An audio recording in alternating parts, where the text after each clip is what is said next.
اگلا سیگمنٹ جو آپ کی خدمت پیش کر رہی ہوں، کرامت اللہ غوری صاحب تشریف فرمائیں۔ سر السلام علیکم۔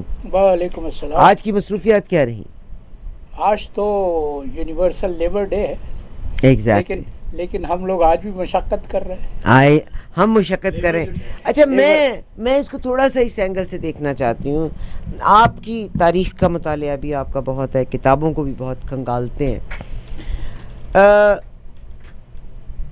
ایک عرصے تک برطانیہ کی حکومت تھی اور برطانیہ نے دنیا میں اپنی کالونیز بھی بنائیں کہ سورج ان کے تخت و تاج سے چڑھتا تھا اور انہی کے تخت و تاج میں سورج غروب نہیں ہوتا تھا، غروب نہیں ہوتا تھا۔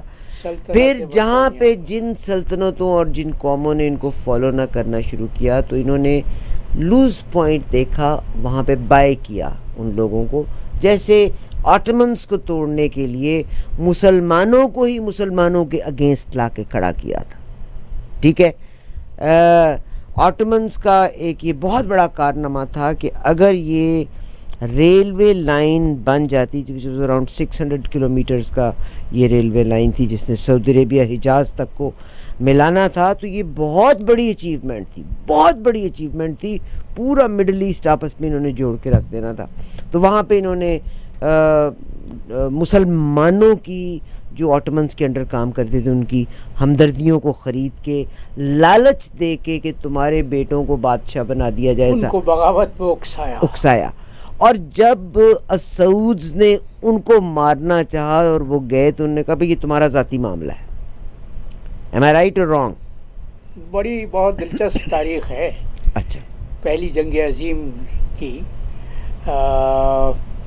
جب وہ ایک برطانوی کردار تھا لارنس آف عربیہ، یس، جس پر بہت کتابیں بھی لکھی گئی ہیں، فلم بھی بہت بنی۔ اس نے اپنا حلیہ ہی عربز والا بنا لیا تھا وہ، لیکن اس نے عربوں کو اکسایا۔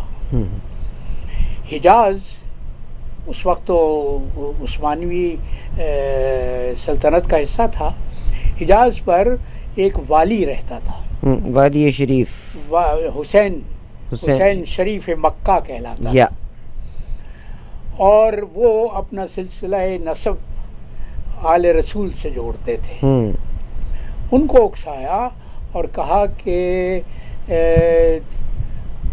ترکوں سے جتنے بھی علاقے تم خالی کروا سکو گے اور ہم مل کے خالی کروا سکیں گے، وہ تمہارے بیٹوں کو بادشاہت دے تمہارے بیٹوں میں تقسیم کر دیں گے۔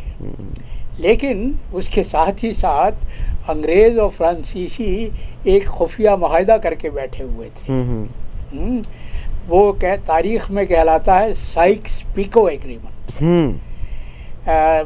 برطانیہ کے وزیر خارجہ سائکس اور فرانس کے وزیر خارجہ پیکو نے یہ معاہدہ کیا تھا کہ جتنے بھی علاقے مشرق وسطیٰ میں ترکوں سے آزاد کروائے جائیں گے وہ ہم آپس میں بانٹ لیں گے۔ تو ہوا یہ کہ جب سلطنت عثمانیہ کا زوال ہو گیا اور مشرق وسطیٰ میں ان کو شکست ہو گئی، تو شریف حسین کے بڑے بیٹے فیصل نے دمشق میں اپنی بادشاہت کا اعلان کر دیا، سوریا میں۔ لیکن 3 ہفتے کے بعد فرانسیسی فوجیں آئیں اور ان کو کان سے پکڑ کے وہاں سے نکال دیا۔ شریف حسین نے جب شور مچایا تو پھر فیصل کو عراق کے تخت پر بٹھا دیا گیا۔ عراق اس وقت تک اس صورت میں مملکت نہیں تھی جیسی آج ہمیں نظر آتی ہے۔ تین ولایتیں ہوا کرتی تھی عثمانیوں کی، ایک موصل میں، ایک وسط میں بغداد میں اور ایک جنوب میں بصرے میں۔ ان 3 ولایتوں کو ملا کے عراق بنا دیا گیا اور وہاں پہ فیصل کو بادشاہ بنا دیا گیا۔ پھر شریف حسین نے شور مچایا کہ میرا چھوٹا بیٹا عبداللہ بھی تو ہے، اس کے لیے کیا ہوگا؟ تو عبداللہ کے لیے ٹرانس جارڈن نامی ایک مملکت بنائی گئی جس میں سوریا کا ایک حصہ کاٹ کے شامل کیا گیا، اور حجاز اور آج جو سعودی عرب ہے اس کا کچھ حصہ، ملا کے اس کو ٹرانس جارڈن بنا دیا گیا اور وہاں پہ عبداللہ کو بادشاہ بنا دیا گیا. تو یہ جو سیاسی انجینئرنگ برطانیہ نے کی تھی اپنے دور عروج میں، وہ ہماری فوج نے اس کو اپنے لیے رول ماڈل بنا لیا. اور پاکستان بننے کے بعد سے آج تک وہ ہماری فوج ہر وہ کام کر رہی ہے جو اس کو نہیں کرنا چاہیے، جو دنیا کی عام طور پہ افواج نہیں کرتی، لیکن وہ کام پاکستان کی جغرافیائی سرحدوں کا تحفظ اور دفاع وہ کام نہیں کیا کرتے. آج کی بہت دلچسپ خبر ہے. میرا خیال ہے آج ہم پہلے بالکل آپ پاکستان کی صورتحال کی طرف چلیں، مگر ہم پاکستان کی صورتحال کی طرف ڈیفینیٹلی آتے ہیں. ہم بعض اوقات صرف پاکستان کی صورتحال کی بات کرتے ہیں، اور آپ کی جتنی نالج ہے کسی کی بھی اتنی نالج نہیں. انٹرنیشنل سینیریوز جو ہیں وہ ممالک کی پولیٹکس کے اوپر اثر انداز ہوتے ہیں. اور اگر میں نے آٹومن سے سٹارٹ کیا ہے، شریف سے سٹارٹ کیا ہے، تو there is a reason for that. ٹھیک ہے، تب بھی Turkey was the only country جس نے کالونی نہیں تھا بنا. مصطفیٰ اتا ترک نے آزادی دے دی تھی اپنی قوم کو، آزادی دلوائی تھی. نہیں انہوں نے مادر پتا انہوں نے یہ جو مولوی قسم کے لوگ ہیں ان کو مروایا تھا، آزاد کیا تھا. وہ تو بات کی بات ہے عارفہ. پہلے تو جو نقشہ ترکی کے لیے مغربی طاقتوں نے بنایا تھا، اس میں ترکی نام کی سلطنت کو صفحہ ہستی سے مٹانے جا رہے تھا. اور مصطفیٰ اتا ترک جو تھے وہ آٹومنز کے ساتھ انڈر کام کر رہے تھے، مگر انہوں نے کالونی نہ بننے دیا. واٹ ہی ڈیڈ، اس نے مغربی طاقتوں کو شکست دی. گیلیپولی ایک بڑا نام ہے. گیلیپولی میں جو جنگ ہوئی تھی مغربی طاقتوں، جس میں برطانیہ بھی تھا، جس میں یونان بھی تھا، جس میں آسٹریلیا کے بھی سپاہی بھی تھے اور نیوزی لینڈ کے سپاہی بھی تھے. وہاں پر وہ محاذ بنا تھا جس میں آخر کار مصطفیٰ کمال اتا ترک نے کامیابی حاصل کی اور موجودہ ترکی کو اس حیثیت میں بچایا جس حیثیت میں آج ہے. So it never became British colony, نہیں بنا تھا. یس، انہوں نے ایک کسی کی کالونی انہوں نے ایک پیکٹ سائن کیا تھا جو کہ لیوزیانا پیکٹ کے نام سے جانا جاتا تھا. لوزان پیکٹ کے نام سے جانا جاتا تھا. 100 ایئرس کے بعد they are going to get out. 1923 میں وہ معاہدہ ہوا تھا جس کے تحت ترکی کو بہت سی پابندیوں میں جکڑ دیا گیا تھا. اب وہ معاہدہ ختم ہو چکا. جولائی میں 2 مہینے پہلے وہ معاہدہ ختم ہو چکا. اب ترکی آزاد ہے. اور تم ذکر کر رہی تھیں آٹومنز کا، تو آج بھی اس وقت جو یوکرین میں جنگ ہو رہی ہے اس میں ترکی کو ایک کلیدی مقام حاصل ہے، رول دیا جا رہا ہے. اور آج کی تازہ خبر یہ ہے کہ سوچی میں جو روس کا ایک ساحلی مقام ہے، بڑا مشہور ریزورٹ ہے وہاں سوچی میں، وہاں پر صدر پیوتن اور صدر طیب اردوغان کی ملاقات ہوئی ہے. اور وہ ملاقات ہوئی تھی کیونکہ روس نے وہ معاہدہ منسوخ کر دیا ہے جس کے تحت یوکرین کا گندم نہیں نکلنے دی جائے گی بحر اسود کے بلیک سی کے ذریعے سے اور ترکی کے راستے سے دنیا بھر کو ایکسپورٹ کیا جا رہا تھا. آج بھی مذاکرات ناکام رہے، ناکام رہے، اور پیوتن نے یہ کہہ دیا ہے کہ جب تک روس کی شرائط نہیں مانی جاتی وہ نیا معاہدہ کرنے کے لیے تیار نہیں ہوں گے. مغرب جو ہے وہ رشیا کو ہتھیار دینے سے باز بھی نہیں آ رہا، اور حالانکہ مغرب اس کی قیمت بھی چکا رہا ہے. سر آپ ہمارا بہت بڑا اثاثہ ہیں. مغرب تو رشیا کو ہتھیار نہیں دے رہا، نہیں یوکرین کو دے رہا ہے نا. یوکرین کو اسلحہ فراہم کرنے میں ہمارا ملک پاکستان بھی پیش سر وہی بات ہے نا کہ جب سر کے اوپر بندوق ہے تو اس بندوق کی وجہ سے میں آپ میرا اثاثہ ہیں، میرے ملک کا اثاثہ ہیں.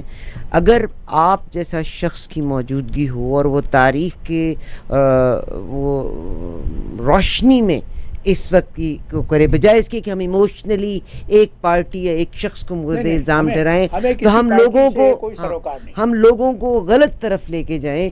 دیکھیے دنیا میں Russia was a super power, Russia کے ٹوٹے کر دیے گئے، ازبکستان اور پتہ نہیں کون سے سوویت یونین کے ٹکڑے کر دیے گئے. پاکستان کس کھیت کی مولی ہے؟ اور مغرب نے جہاں سے میں چلی تھی، I'll go back to that، کہ سیکنڈ ورلڈ وار کے بعد جب پاور شفٹ ہوئی تو امریکہ ہیومن رائٹس کی زیادہ بات کرتا تھا. برطانیہ نے اپنی حکومتیں اپنے لوگوں کو اپوائنٹ کر کے، امریکہ نے ہڈن طریقہ کار کیا اور لوگوں کی اور ممالک کی معیشتوں کو اپنے کنٹرول میں کرنے کی کوشش کی. ویئر ایز برطانیہ کی اسٹوپیڈیٹی سمجھتے ہیں کہ وہ طاقت کے حصول کے لیے وہاں سے معدنیات کو نکالتے تھے یا وہاں پریکٹیکلی رول کرتے تھے، کوئین کا رول، کرنسی کے لحاظ سے رول کرتے تھے. بحیرہ اوقیانوس میں میٹنگ ہوتی ہے اور طاقت کا شفٹ ہوتا ہے فرام برطانیہ ٹو امریکہ، اور سیکنڈ ورلڈ وار میں امریکہ لاسٹ میں آ کے انوالو ہوتا ہے. ایون جاپان جو کہ اتنا آرگنائزڈ اور ترقی یافتہ ملک ہے، وہ بھی امریکہ کے پنجوں میں دبا ہوا تھا، بیکاز انہوں نے بھی ایک پیکٹ کیا تھا کہ امریکہ رول کرے گا وہاں پہ. ذرا وہ بتائیے.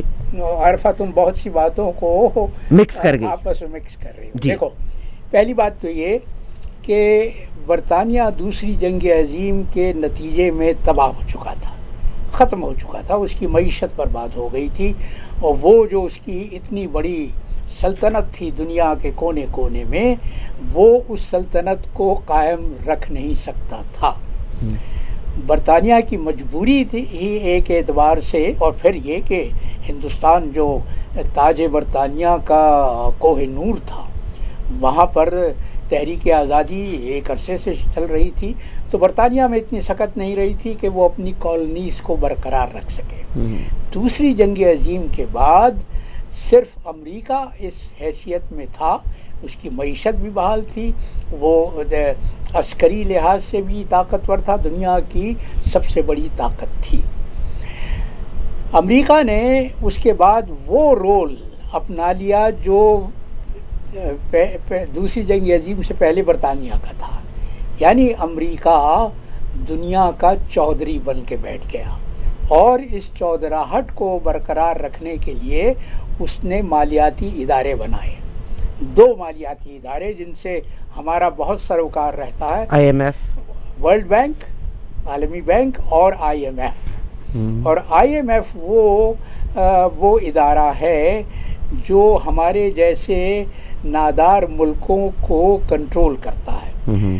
اس کی ایک مثال ابھی ہماری جو نگراں حکومت ہے اس نے قوم کے سامنے رکھی ہے کہ ہمارے جو نگراں وزیر اعظم ہیں انوار الحق کاکڑ صاحب، انہوں نے پچھلے ہفتے بڑے بلند بانگ دعوے کیے تھے کہ ان کی حکومت عوام کو ریلیف دینے جا رہی ہے، رعایت دینے جا رہی ہے تاکہ وہ بجلی کے بل پے کر سکے. 3 دن تک نگراں کابینہ کے اجلاس ہوتے رہے، اور 3 دن کے بعد وزیر اعظم نے اعلان کر دیا کہ ہم کچھ نہیں کر سکتے، ہم عوام کو کوئی رعایت نہیں دے سکتے، اس لیے کہ ہمارے ہاتھ بندھے ہوئے ہیں، ہم پر جو شرائط IMF نے عائد کی ہے ان کے تحت ہم عوام کو کوئی ریلیف نہیں دے سکتے. صرف یہی نہیں کہا، اس کے دوسرے دن یہ اعلان کیا کہ عوام کو بجلی کے واجبات تو ادا کرنے ہوں گے. یہ زخموں پر نمک پاشی کے برابر ہے عارفہ، کہ عوام بلبلا رہے ہیں، وہ لوگ ٹیلی ویژن پہ میں دیکھتا ہوں آ کے اپنے بل دکھاتے ہیں 40-40 ہزار روپے کے بل، جبکہ ان کی ماہانہ آمدنی 20-25-30 ہزار روپے ہے، تو 20-25 ہزار کمانے والا کہاں سے ٹھیک سر، بجلی کا 40 ہزار کا بل بھرے گا؟ میں انٹرپٹ کر رہی ہوں، مطلب میں جہاں آپ کو لے کے آنا چاہ رہی ہوں، بالکل بالکل آپ نے یہ کہا کہ آئی ایم ایف کا ادارہ جو کہ دنیا کے ان ممالک کو جہاں پلاننگ صحیح نہیں ہے، جہاں رشوت خور حکمران موجود ہیں، ادارے موجود ہیں، تو وہ اپنے چنگل میں لے لیتے ہیں. ٹھیک ہے، اچھا آئی ایم ایف اور ورلڈ بینک، آگ لگی ہے اس گھر کے چراغوں سے. اچھا I M F and World Bank جو ہیں انہوں نے رول پلے کرنا شروع کر دیا. انشاءاللہ ہمارا بھی سری لنکا والا حال نہیں ہوا، ابھی still there is little hope out there. آپ نے ابھی جب آپ بات کر رہے تھے نا، تو میں آپ سے یہی بات کری تھی کہ امریکہ نے وہ طریقہ کار اختیار کیا، مگر اب رشیا، انڈیا، یہ لوگ بھی، اور چائنا کی خاص طور پہ خواہش ہے کہ ہم بھی آئی ایم ایف کی طرف سے اور ورلڈ بینک کے لحاظ سے ایسا ادارہ بنا لیں جو کنٹریز ان پہ ڈپینڈ کرتے ہیں وہ ان سے قرض لیں. میں آج ہی ایک موازنہ پڑھ رہا تھا، ایک کمپیریٹیو انالیسس. وہ کمپیریٹیو انالیسس کیا کہتی ہے؟ بہت دلچسپ حقائق ہے، سنو. ابھی برکس کا جو سربراہی اجلاس جنوبی افریقہ میں ہوا تھا، برکس کے تو پانچ ممالک تھے اور لوگ بھی شامل ہوئے جی. اس میں فیصلہ کیا گیا کہ مزید 6 ممالک کو برکس میں شامل کر لیا جائے گا. وہ 6 ممالک کون سے ہیں؟ ارجنٹینا، ایتھیوپیا، مصر، سعودی عربیہ، ایران اور UAE. آج جو میں انالیسس دیکھ رہا تھا اس نے یہ بتایا کہ یہ جب 11 ممالک کا برکس تنظیم ہو جائے گی تو دنیا کی GDP کا 37%، 37% of global GDP will be in control of these 11 countries of BRICS. جبکہ G7 جو مغربی ممالک کی تنظیم ہے، جو اب G7 میں سے رشیا تو نکال دیا، پہلے G8 تھے، پہلے G8 تھی، اب وہ روس کو نکالنے کے بعد G7 ہو گئی. اس کے مجموعی گلوبل GDP کا صرف 30% اس کے پاس ہوگا. 37 ان کے پاس ہوگا، 30% ان کے پاس، and which is a big threat to America. which is a big threat to America. وہ جو امریکہ نے ان مالیاتی اداروں کے بلبوتے پر اپنے شکنجے میں دنیا بھر کی معیشت کو جکڑا ہوا تھا، وہ اب مٹھی کھل جائے گی. اور which America would not like. جالا جو امریکہ نے بنا تھا وہ اب تار ہو جائے گا. which America would not like. لیکن سوال یہ ہے کہ ہم کہاں کھڑے ہوئے ہیں؟ نہیں سر، مگر وہی بات ہے نا، یہ دیکھیں دنیا کی جو صورتحال ہے وہی اثر کر رہی ہے نا پاکستان پہ. لوگ تو وہاں کے بھی، کہ ایتھیوپیا کو برکس میں شامل کیا گیا ہے، جبکہ پاکستان کو اس قابل نہیں سمجھا گیا. اور کیوں سمجھا جائے؟ جس ملک نے اپنے تمام تر جو استحقاق ہوتے ہیں وہ IMF کے حوالے کر دیے ہیں، یہاں تک کہ وزیر اعظم بے بسی سے یہ کہتا ہے کہ ہم عوام کو کوئی ریلیف نہیں دے سکتے. یہ سر پیکٹ کر لیا نا. دیکھیں اس میں وزیر اعظم کا بھی قصور نہیں، آپ کی وزیر خزانہ نے اوپنلی یہ بات کی. ہاں، آپ کی وزیر خزانہ انہوں نے کہا کہ مجھے معلوم ہوتا تو میں ٹیک اوور ہی نہ کرتی، رسپانسبلٹی نہ لیتی، because Pakistan is in deep jeopardy. اب کیوں نہیں چھوڑ دیتے؟ اچھا چھوڑ دیں گی، مگر اب وہی بات ہے نا کہ معاملہ یہ کہ پاکستان تو آلریڈی کانٹریکٹ سائن ہو چکا ہے. IMF کبھی ریلیز کرے گا؟ کبھی اپنے اس پیکٹ سے پیچھے ہٹنے دے گا؟ جب تک پاکستان اپنے قدموں پر کھڑا نہیں ہو جاتا. صحیح. لیکن ہماری قیادت، ہماری جو اصل قیادت ہے وہ تو تمہیں معلوم ہے کہ وہ کن لوگوں کے ہاتھوں میں ہے، وہ GHQ میں بیٹھے ہوئے جرنیلوں کے ہاتھوں میں ہے. تو آج کی میرے لیے سب سے دلچسپ خبر، 2 خبریں ہیں جن پر میں بات کرنا چاہوں گا. پہلی خبر تو یہ کہ پاکستان کے army chief of staff general Asim Munir نے لاہور میں federation of Pakistan chamber of commerce and industry کے ایک وفد سے ملاقات کی اور یہ کہا کہ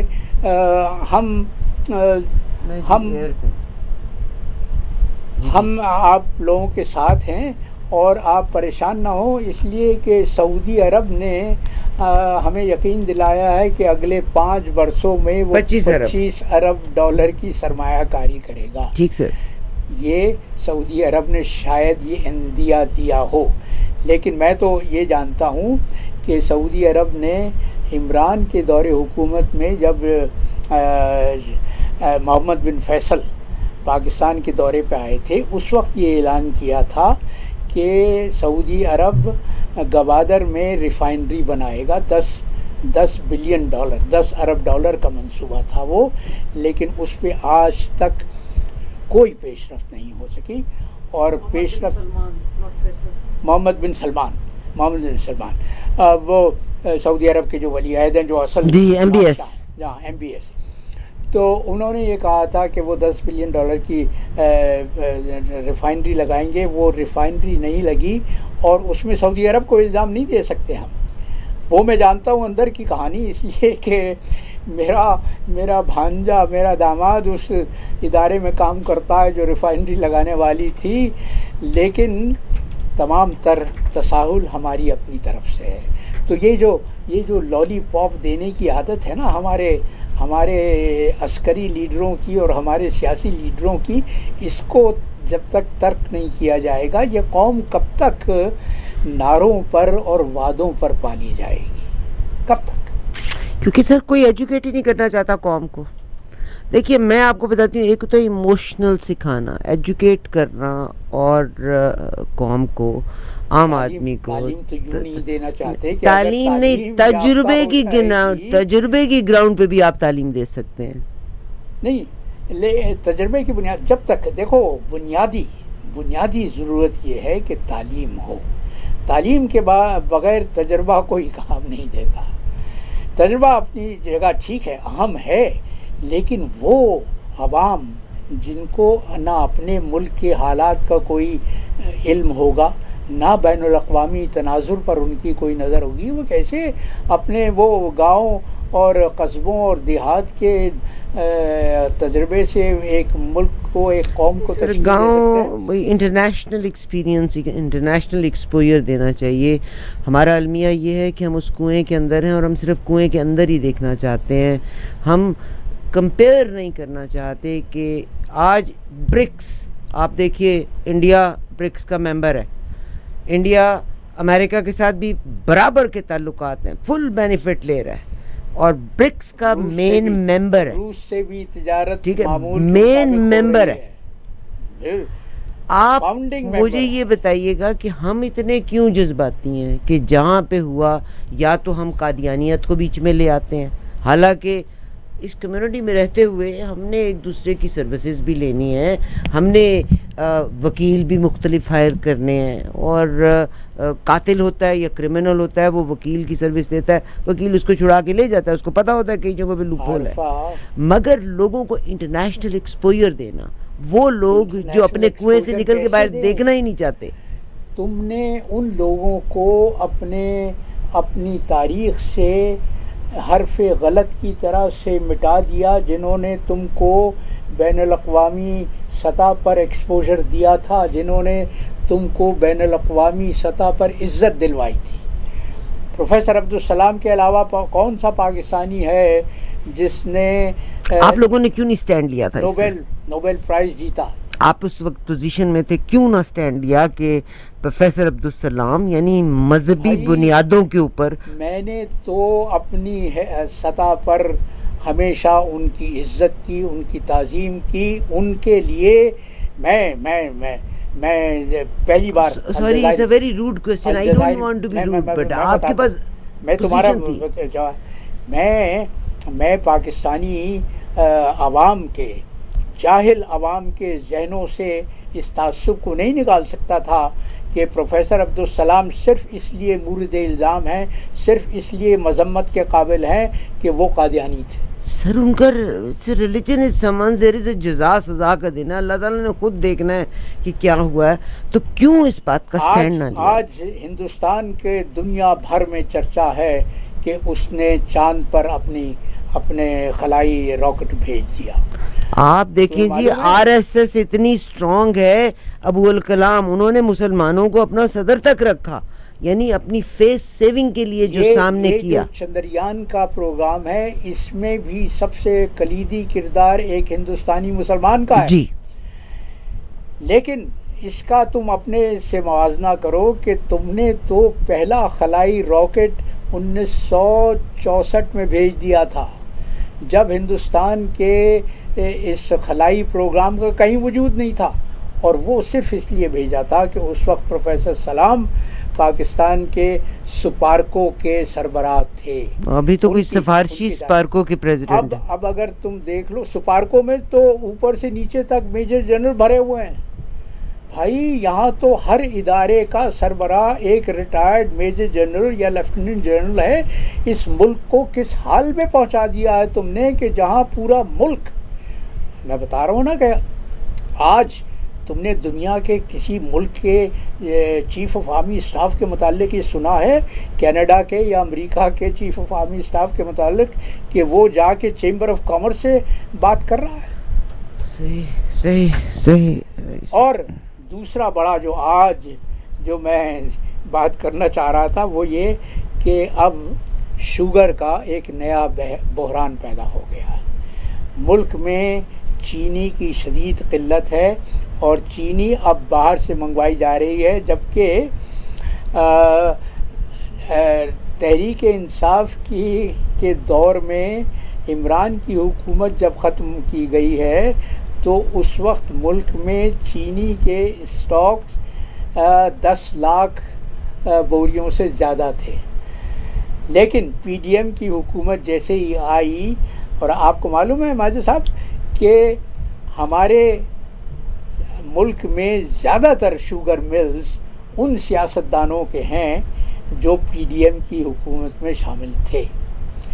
میں آج سن رہا تھا ایک پروگرام، 38 شوگر ملز 7 خاندانوں کی ملکیت ہے، جس میں سب سے بڑا جو شوگر کنگ ہے پاکستان کا وہ جہانگیر ترین ہے.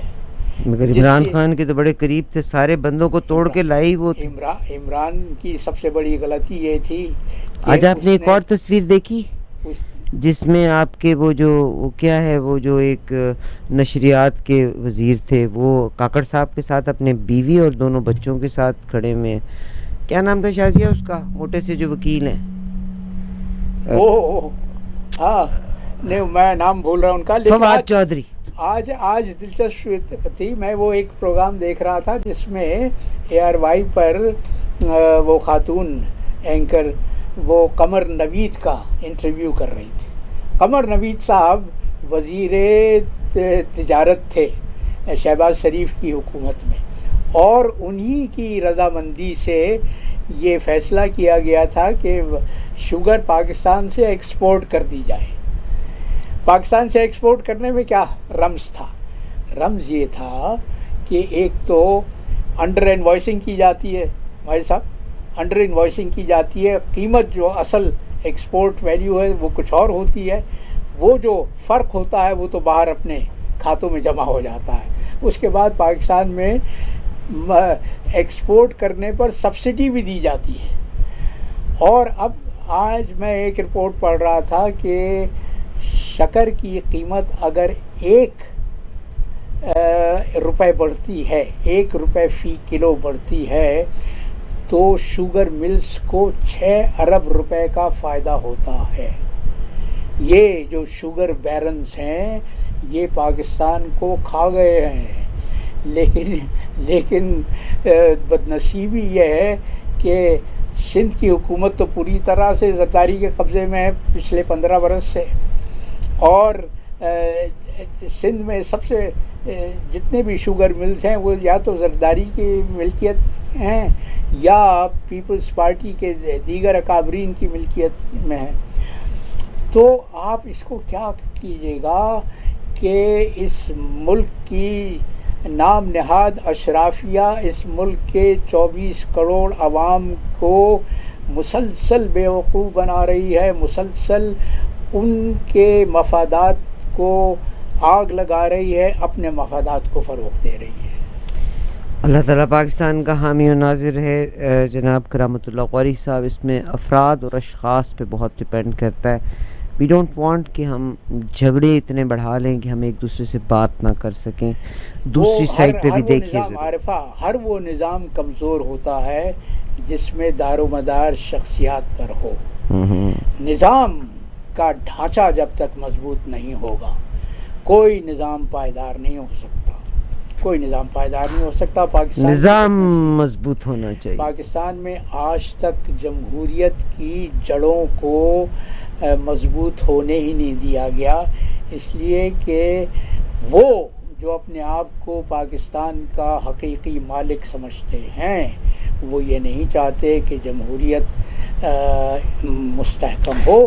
کراچی اور اسلام آباد میں بھی کریک ڈاؤن شروع ہو گیا ہے, اور مجھے یہ بتائیے گا کہ اگر اب پیپلز پارٹی کے گرد بھی گھیرا تنگ کر لیا جاتا تو آگے کیا نظر آ رہا ہے؟ تو زرداری تو پچھلے ہفتے دبئی چلا گیا, وہ اور بلاول نے بھی اپنا اسٹے ایکسٹینڈ کر لیا. وہ تو پاکستان میں نہیں ہے, وہ تو چلے گئے.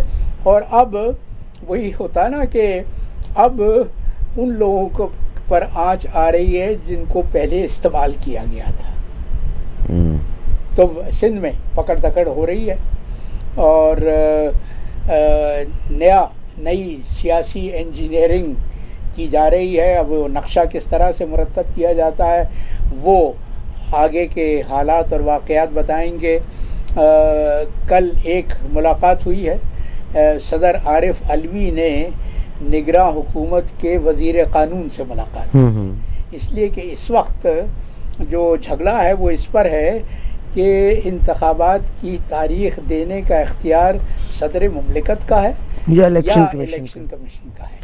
مگر عدالتوں کی تو کوئی کہا ماننے کے لیے تیار ہی نہیں ہے. آج عدالت نے جو آئی جی اسلام آباد ہیں ان کو بھی کال کر لیا ہے, اور ان تمام کو بھی, کیونکہ لوگوں کو اریسٹ کرنے کے حوالے سے بھی دے آر ناٹ کوئی شنید نہیں.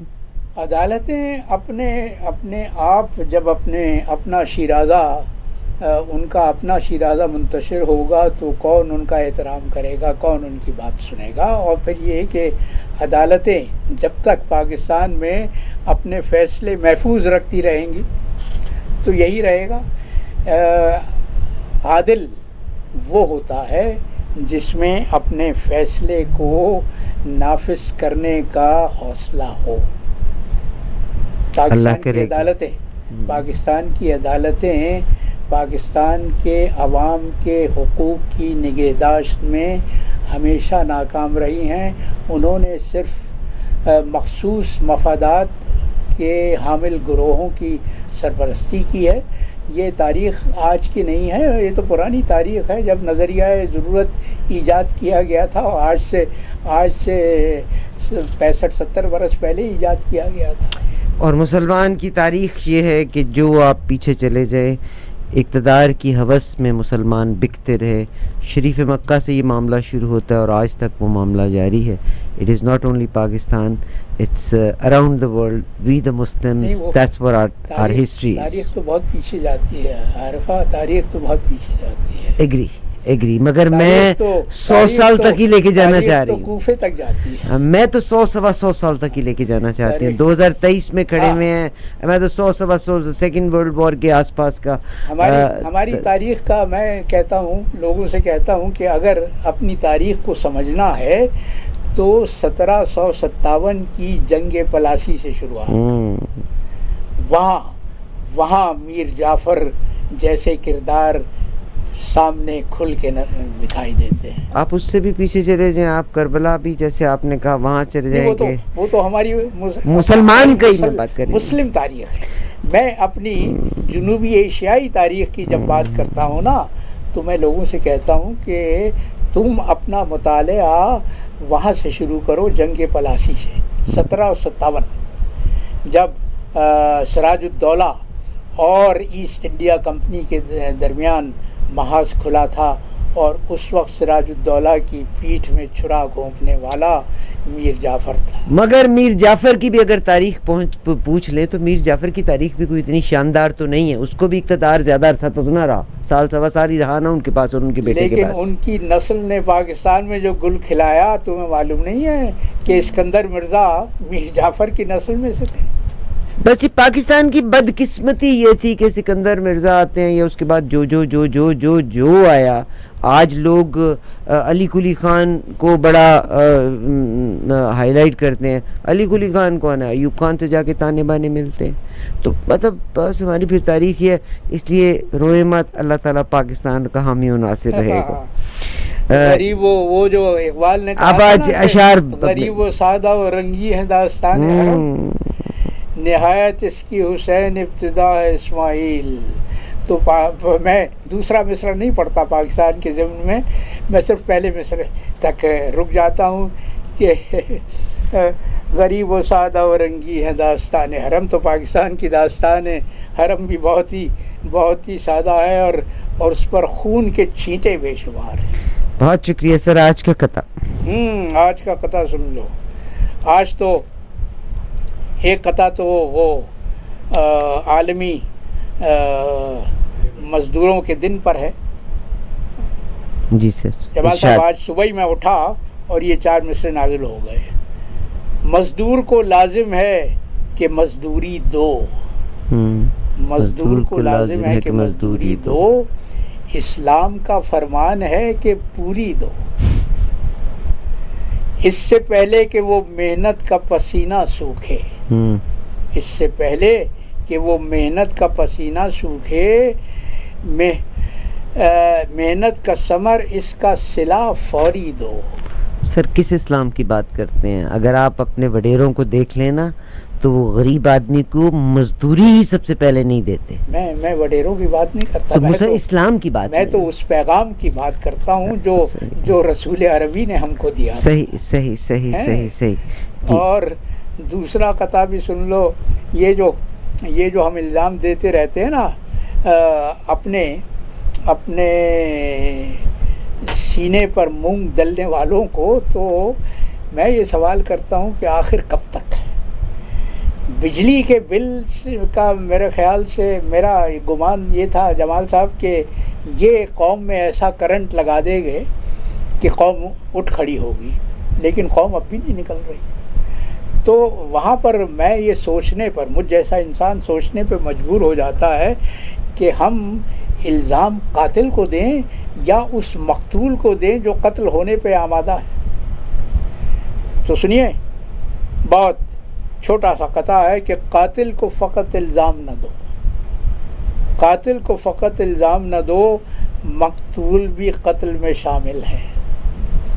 قاتل کو فقط الزام نہ دو، مقتول بھی قتل میں شامل ہے۔ یہ فیصلہ کرنا مشکل ہے۔ عارفہ سن رہی ہیں؟ یہ فیصلہ کرنا مشکل ہے، مقتول یا بزدل قاتل ہے۔ بہت شکریہ، بہت شکریہ۔ کون بزدل ہے، قاتل یا مقتول؟ صحیح۔ کرامت اللہ غوری صاحب ہمارے ساتھ ہر منڈے کو شامل ہوا کرتے ہیں۔ سر آپ کا بہت شکریہ تشریف لانے کا۔ چند ایک اسپانسرز، ویلکم بیک۔